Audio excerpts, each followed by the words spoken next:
wearables track a lot of these things. They track them assuming you put the data in. They don't necessarily track them without you putting the data in. So you're really still doing the work.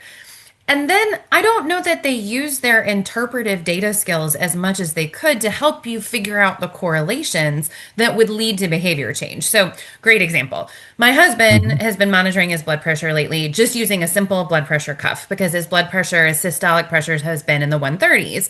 And Hmm. he's debating with his PCP, does he need to go on, some sort of low dose medication?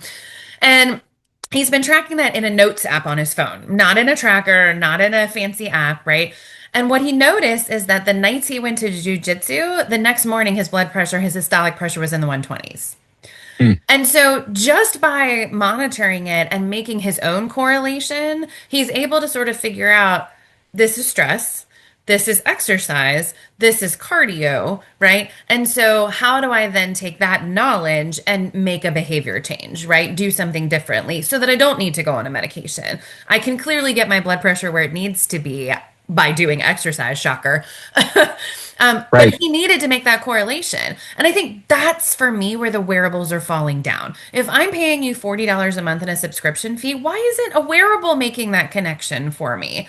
So I'm not quite so sure that it's like ditch the wearables. We don't need them. They're here. They're very high tech devices, but maybe we could direct them in a much more positive way to help with that behavior change piece.